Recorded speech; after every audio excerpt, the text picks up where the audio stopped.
Hi, the previous video was on the RBC morphology and its variations.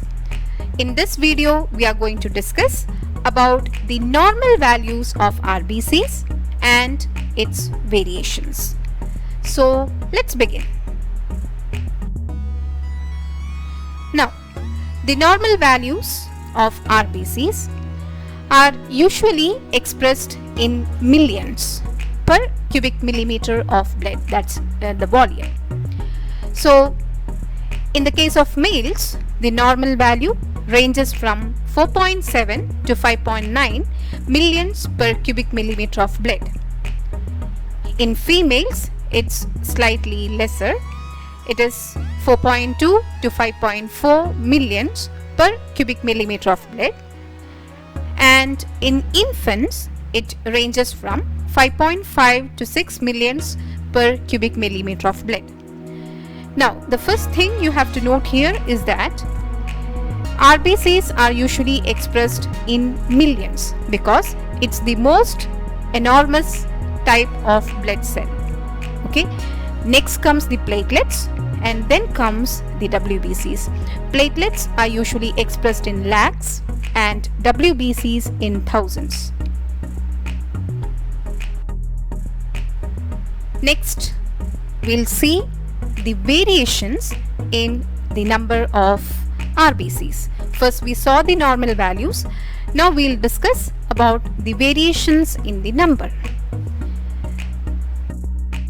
Usually, the number variations occur due to two reasons.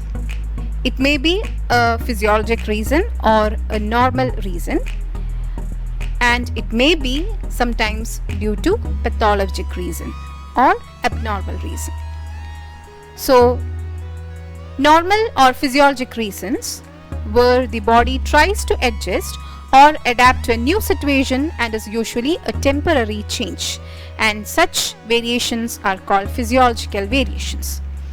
Here, as the definition indicates, the body makes some sort of adjustments to adjust to a new situation or to adjust to a new environment, and it's usually a temporary change. It's just to sustain life in that new adapted situation. But in the case of pathological or abnormal conditions, the count will be abnormal and mostly a permanent change. That's why it is called pathological variations. There, sometimes we may have to take some sort of medications to bring it down, or we'll have to look on to the deeper reasons. So such conditions are called pathological variations. So these are the two situations in which the RBC count varies. In both conditions, that is in physiological variation as well as in pathological variations, the RBC count may increase or the RBC count may decrease. So we'll see into the detail what are the physiological variations and what are the pathological variations. So first we'll deal with the physiological variations. Now, and in physiological variations, first we'll move on to the increase in RBC count.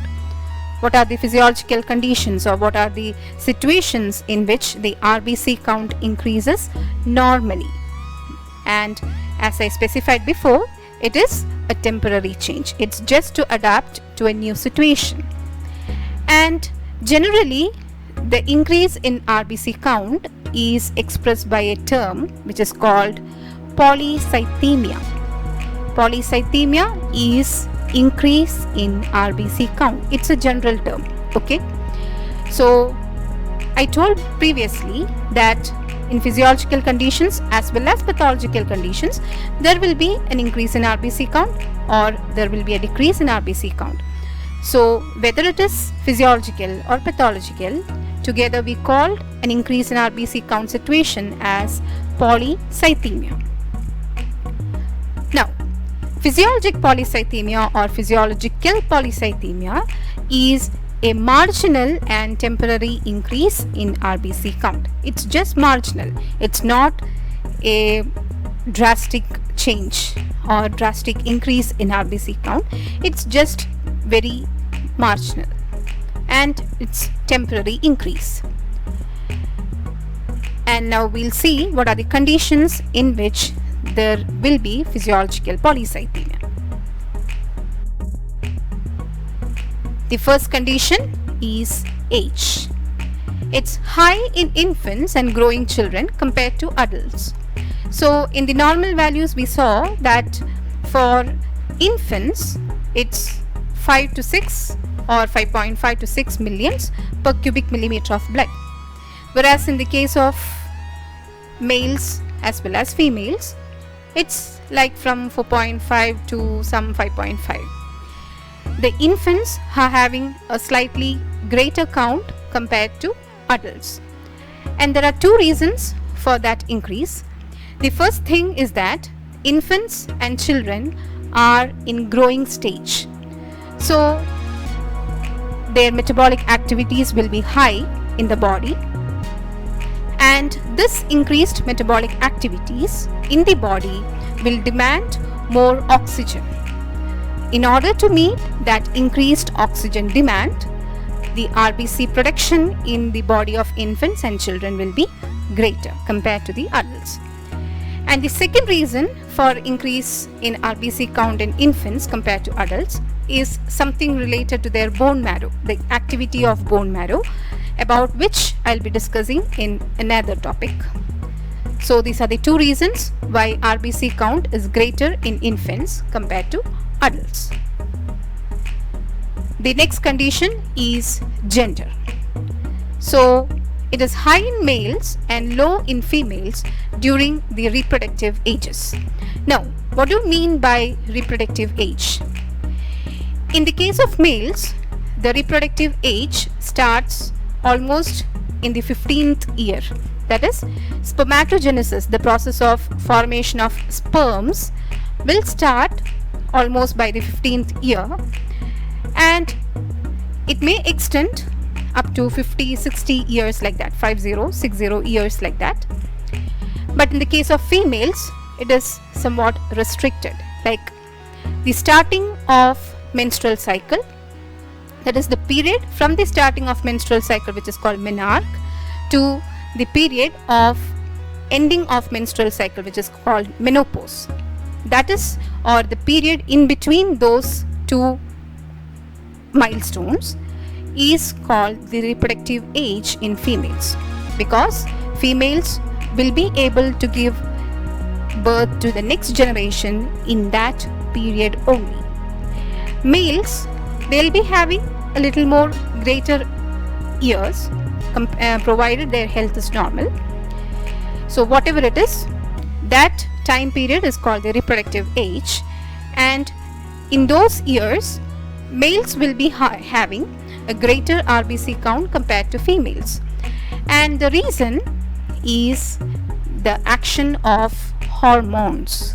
That is, in the males, the male hormone, that is testosterone, is having a stimulatory effect on RBC production, whereas estrogen, that is the female hormone, is having a suppressive action on RBC production. And so that's the main reason for a decreased RBC count in females compared to males during the reproductive ages. Next is temperature.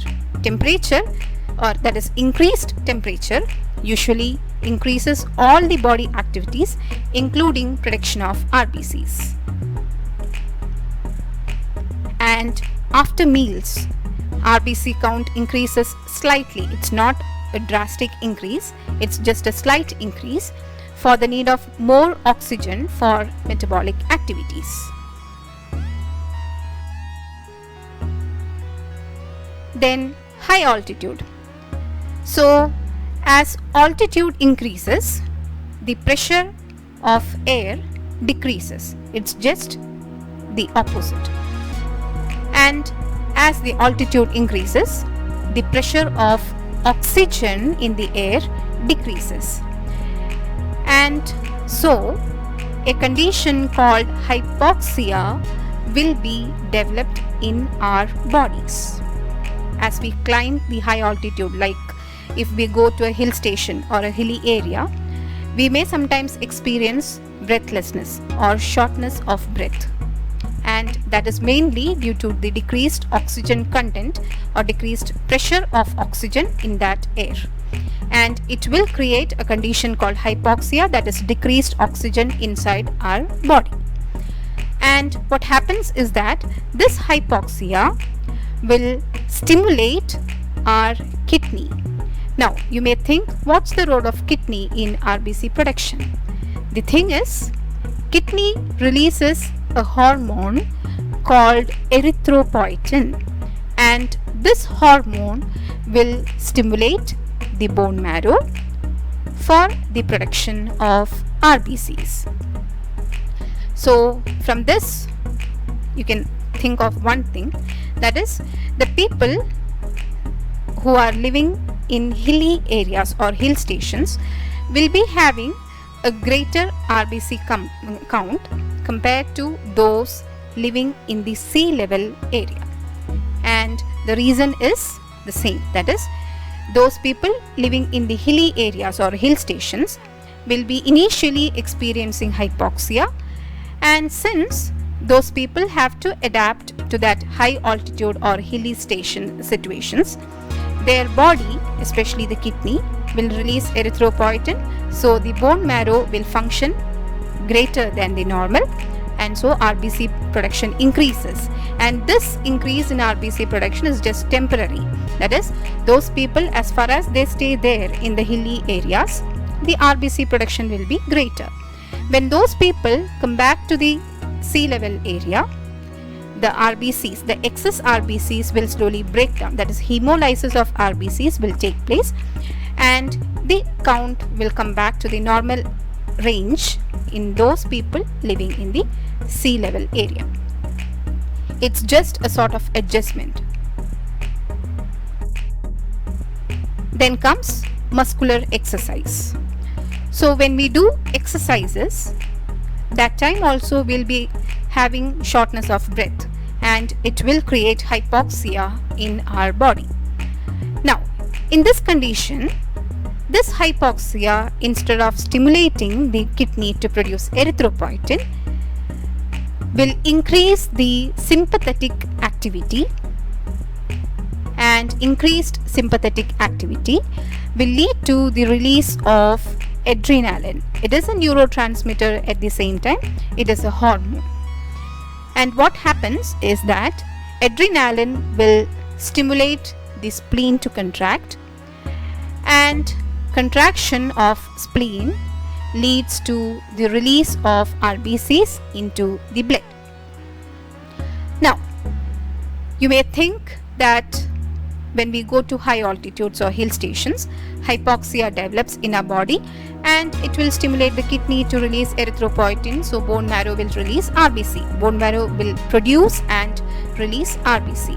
But that's not the thing that is happening when we do muscular exercises.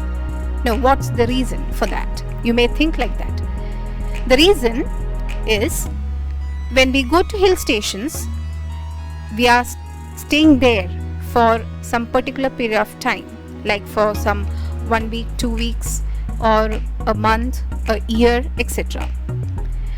So till that time we have to stay like that without any health issues, and for that thing RBCs are to be produced. It's not just for a day or two, but here in muscular exercises it's just like an instant token, like we need that thing instantly, and as soon as the function is over, there is no need of that excess RBCs in the blood. That's the difference. So here during muscular exercise it's just for that specific or particular time period, and for that it's just the matter of spleen. And here, what's the role of spleen? Spleen is actually called the graveyard of RBCs. That means those RBCs that have reached or that have completed its lifespan of 120 days will come to the spleen for hemolysis. And it's not that those RBCs will reach the spleen only on the 120th day. They may reach the spleen 1, 2 or 3 days prior to their completion of lifespan. So at that time, if the body is in need of more RBCs, the spleen will contract, release those RBCs into the bloodstream. But the thing is, those RBCs are of course capable of carrying out the function, that is carrying out the function of transporting oxygen to various parts of the body. So they will do their function, and after that, once their action is completed, those RBCs will move back into the spleen. That's what happens here during muscular exercise. Similar is the condition in the case of emotions. So during emotions, there will be anxiety. This anxiety will again increase the sympathetic activity, leads to the release of adrenaline that causes the contraction of spleen, and contraction of spleen leads to the release of RBCs into the blood.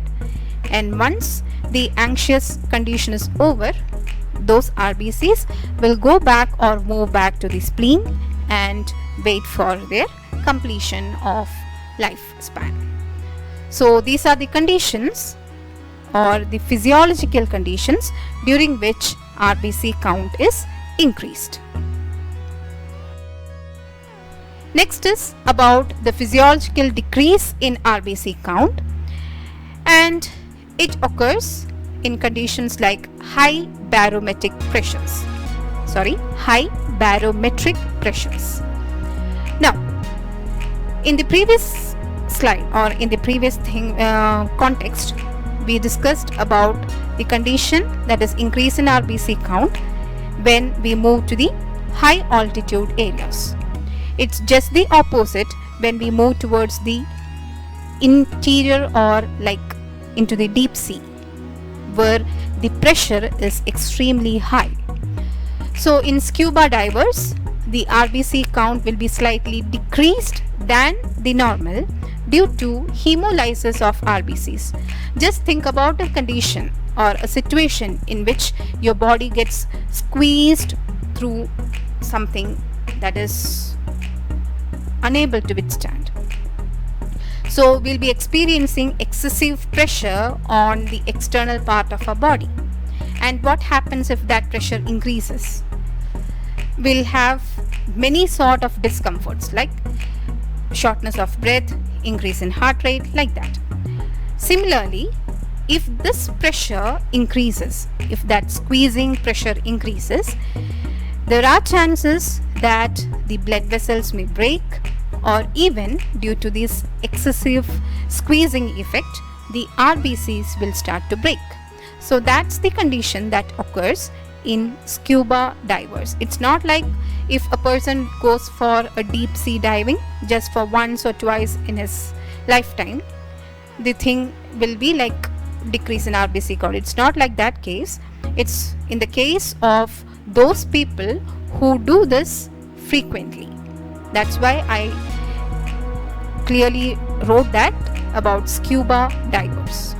So in those conditions or in those people, the RBC count will be slightly decreased than the norm.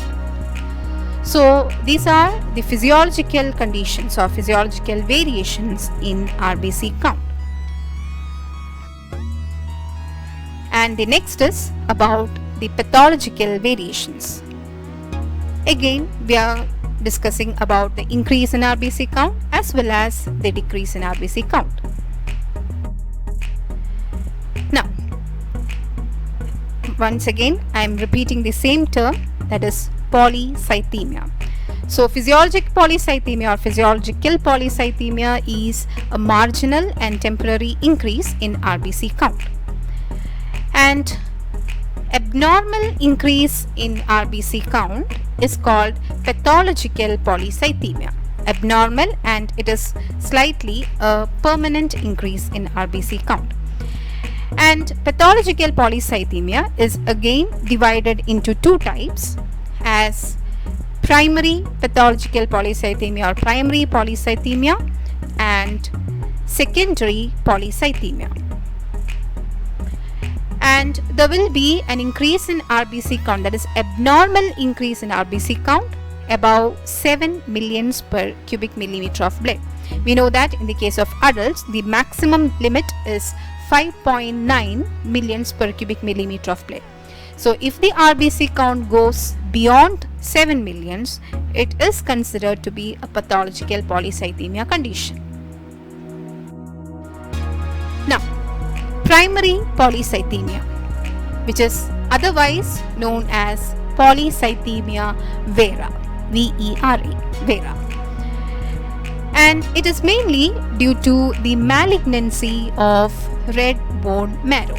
Now, in our body, the bone marrow, that is a spongy type of material seen inside the bones, and they are of two types, red bone marrow and yellow bone marrow.